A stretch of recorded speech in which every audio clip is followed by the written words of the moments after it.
Olá, queridos irmãos, graça e paz. Bem-vindo à nossa segunda aula a respeito de dons e ministérios. Essa é a segunda semana que nós estamos compartilhando nos pequenos grupos a respeito desse assunto. Então, é possível que um ou mais dons da lista de 3 dons desta semana, a gente tem caminhado de 3 em 3 dons, né, semana após semana, se algum dos dons que for mencionado hoje estiver na sua lista de dons, retirada do seu teste, né, seja como dons manifestos, que são aqueles dons que você já está praticando, ou como dons latentes, que deve ser aqueles dons que você deveria testar, tentar, né? Pode ser que de fato você tenha esse dom, é claro, o teste não é infalível. Então, mas se um dos dons mencionados hoje estiver na sua lista, já mencione para que todos possam ouvir. Este foi um dos dons que apareceu aqui para mim, né, no meu teste. Se você ainda não fez o teste, faça e incentiva todos os membros, todos os nossos irmãos e amigos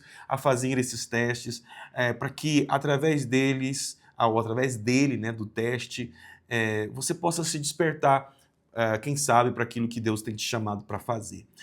Os nossos dons de hoje, nós começamos hoje com o dom de habilidade manual.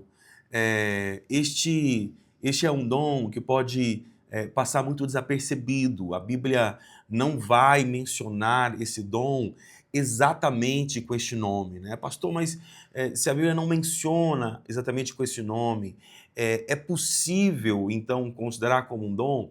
Bem, nós estamos nos embasando em textos bíblicos, né?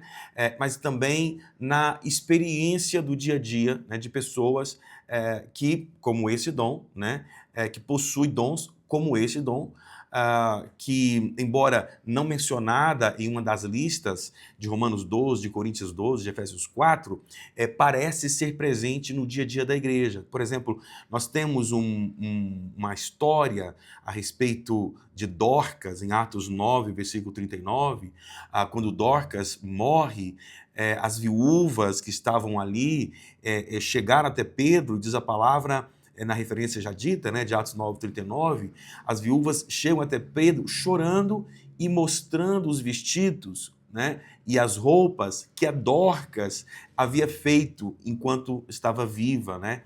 Então, perceba que muitas pessoas estavam sendo abençoadas ali pelas habilidades manuais de Dorcas. O que Dorcas fazia?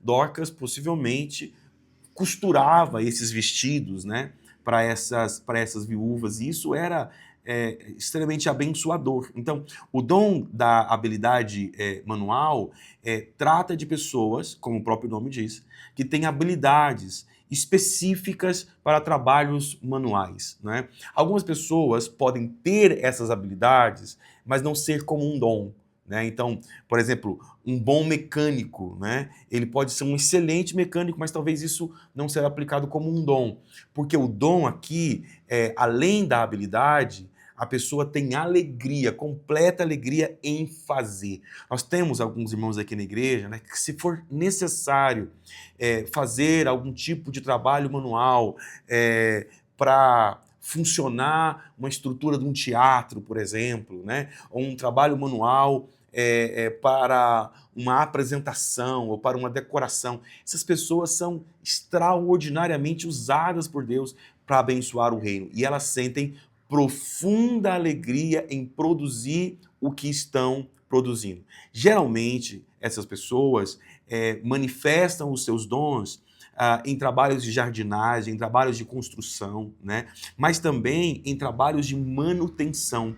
Aliás, estas seriam possíveis áreas de trabalho desses irmãos dentro da igreja local, né?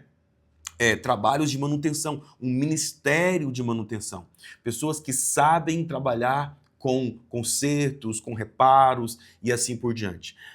Bem, como que você pode desenvolver esse dom caso ele esteja aí em uma das suas listas de dons manifestos ou latentes?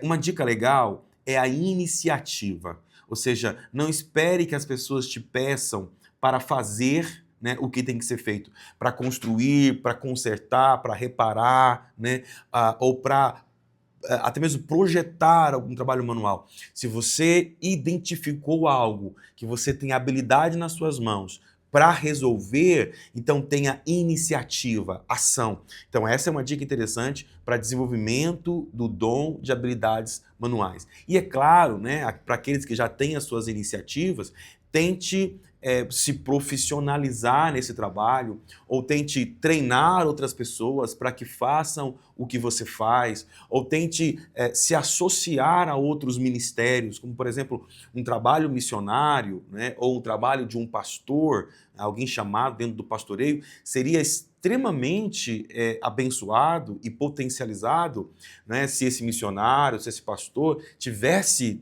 no seu corpo de membros, no seu hall de membros, alguém, né, com esse dom, né, esse dom de habilidades manuais. Né? Então, associe-se a outros ministérios para servi-los também. Uma pergunta interessante aqui é, será que por conhecermos, ou quando conhecemos pessoas com esse dom de habilidade manual, ou até mesmo quem tem esse dom de habilidade manual, por ser algo extremamente manual, né, embora seja redundante isso, será que essas pessoas não pensam que isso é natural e que não é um dom? Né? Como que eu posso entender que isso é um dom espiritual, né? E não apenas e não apenas uma habilidade natural? Então, é importante você entender isso. E você perceber que o mundo espiritual necessita também de todos os nossos trabalhos manuais. Então, por exemplo, se nós voltarmos no tabernáculo, quantas pessoas com dons de habilidade manual estiveram presentes para executar o projeto, para executar a arca, a tenda, né, e todos os detalhes, tanto do tabernáculo quanto do templo, né? Então, pense no seu dia a dia o que seria de nós, no reino de Deus, sem as pessoas para executar trabalhos manuais, tá?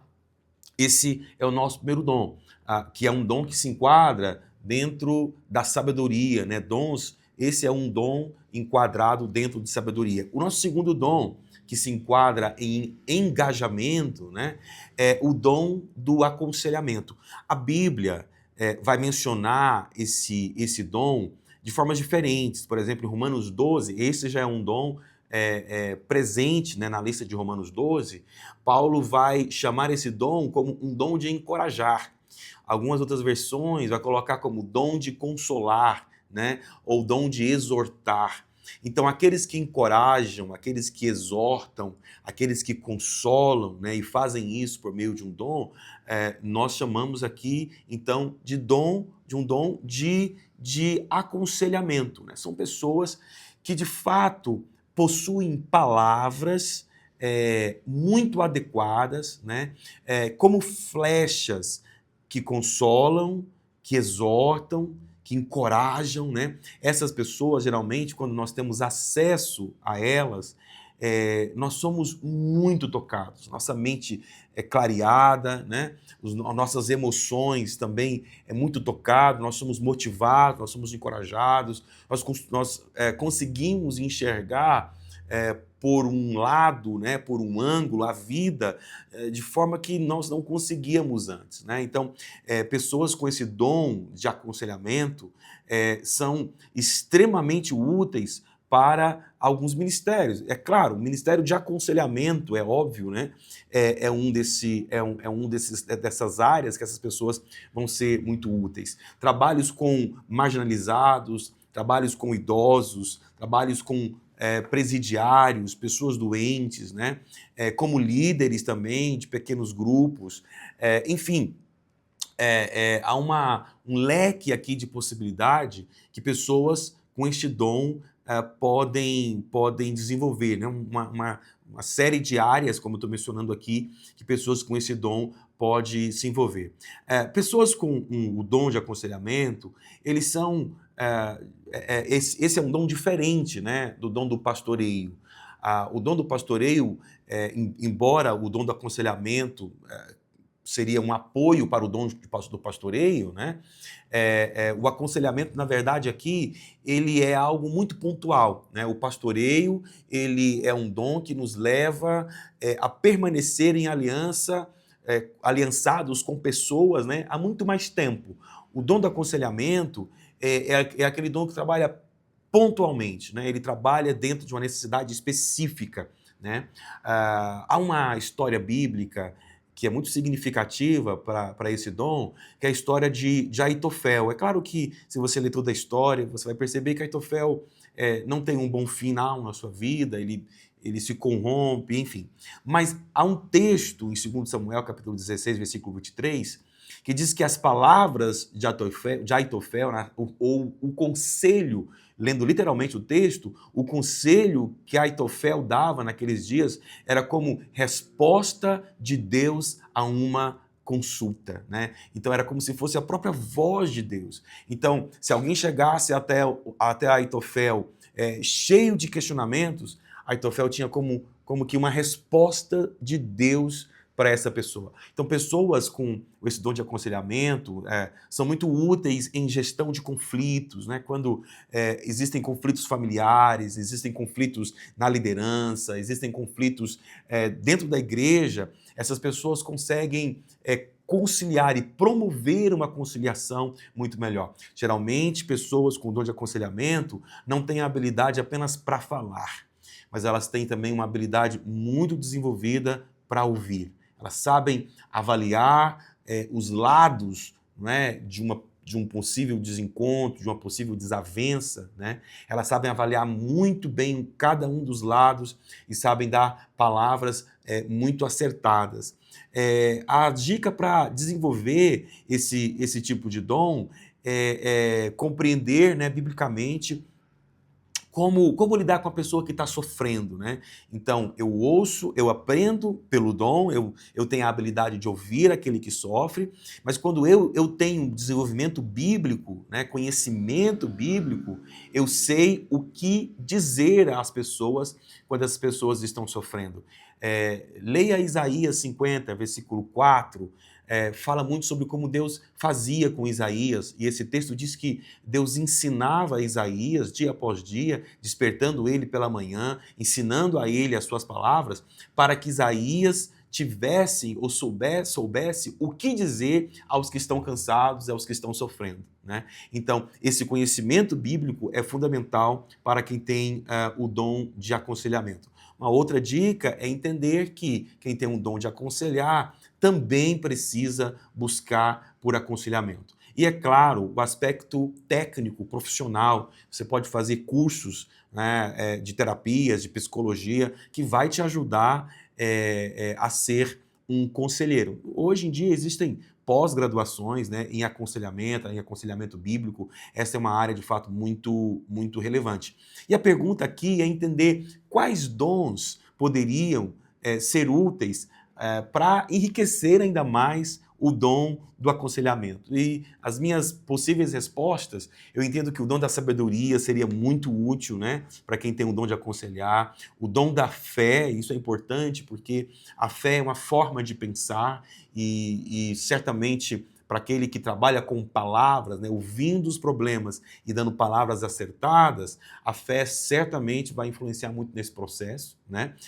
E o dom do discernimento de espírito, que é o próximo dom que a gente vai falar hoje, que casa, que coopera muito bem com o dom do aconselhamento. Ora a Deus, se você tiver o dom do aconselhamento, que você possa crescer nessa arte, porque tem muitas pessoas que estão sofrendo e que precisam encontrar caminhos. O nosso terceiro e último dom é o dom de discernimento, que é a capacidade de discernir se um comportamento, né, uma palavra ou um pensamento tem origem humana, demoníaca ou divina. Então, essa capacidade de perceber se alguém está falando, influenciado apenas por sua razão, ou influenciado pelo Espírito Santo, ou influenciado por demônios. O dom do discernimento de espírito é algo extraordinário, principalmente para ministérios como o Ministério de Libertação, né? Ministério de Pregação, acabamos de falar, Ministério de Aconselhamento, né? Trabalho com marginalizados, trabalho de evangelismo, isso é muito importante. Então, o dom do discernimento, ele trabalha no sentido de proteger tanto a nós, tanto aquele que tem um dom, quanto toda a igreja, né? Lembrando sempre que o dom abençoa né, o reino de Deus, ele tem essa utilização de bem comum, né?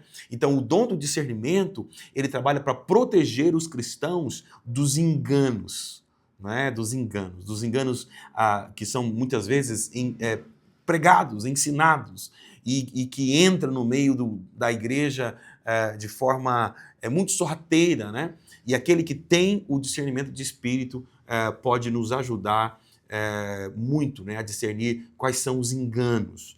E esses enganos, irmãos, não são apenas enganos que vêm pela porta da pregação, por exemplo.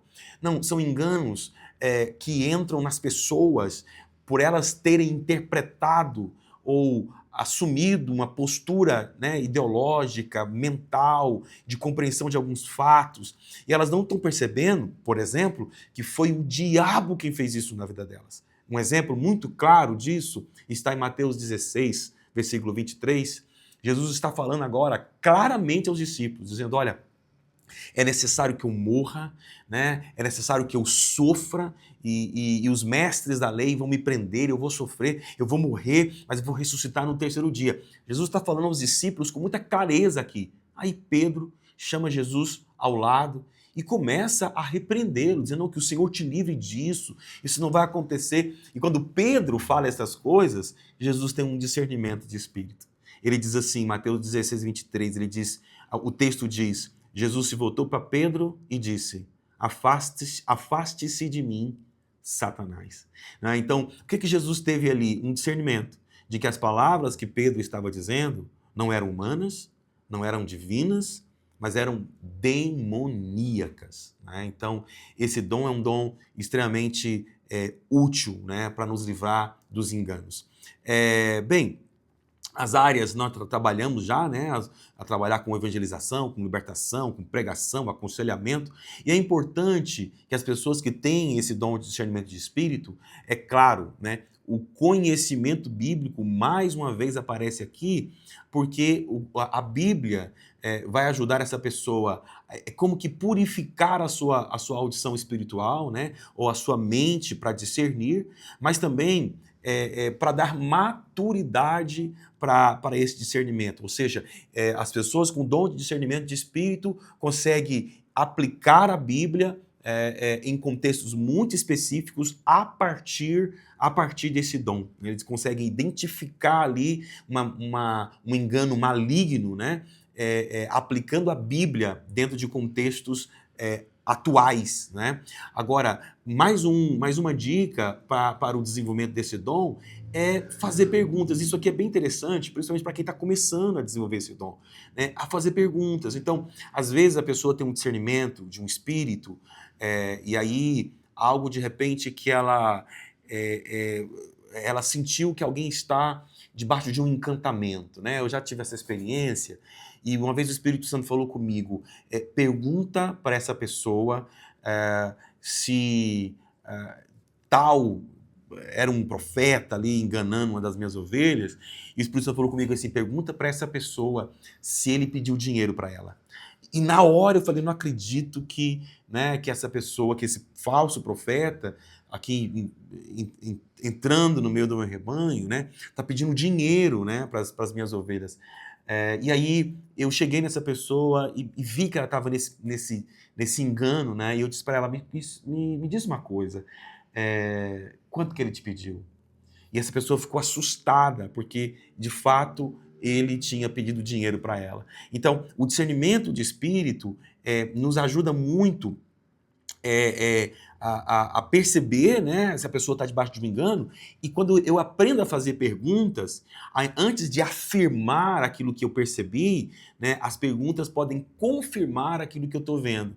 E isso vai trazer um pouco mais de sensibilidade, né, para que a gente não acuse as pessoas, porque nós também podemos errar, né, nós podemos pensar que estamos movidos pelo Espírito e podemos estar, por uma imaturidade, né, cometendo um erro nesse sentido. Tá? Então, aprender a perguntar, testar esse dom, ver se de fato procede aquilo que você espiritualmente percebeu, Isso também é muito importante. E a pergunta aqui é, como discernir se eu estou movido por um dom de discernimento de espírito ou se é apenas uma intuição humana, né? Então, a intuição humana, ela é baseada muito na nossa experiência, nas questões lógicas, na nossa capacidade de observar, né? A intuição humana também é importante, mas não é um dom. Então, o dom de discernimento, ele não é fruto da experiência, ele não é um fruto da lógica, não é? Ele não é um fruto da observação, ele age sobrenaturalmente, nos dando a capacidade de entender o que naturalmente não pode ser entendido, de ver o que naturalmente não pode ser visto, né? De perceber o que naturalmente não pode ser percebido. Aqueles que têm dom de discernimento de espírito dificilmente permite com que a igreja viva um engano, né? Então esse dom é muito importante porque ele é um dom que trabalha para proteger a igreja. Eu espero que tenha sido abençoador para você e que essa semana seja enriquecedora. Deus te abençoe.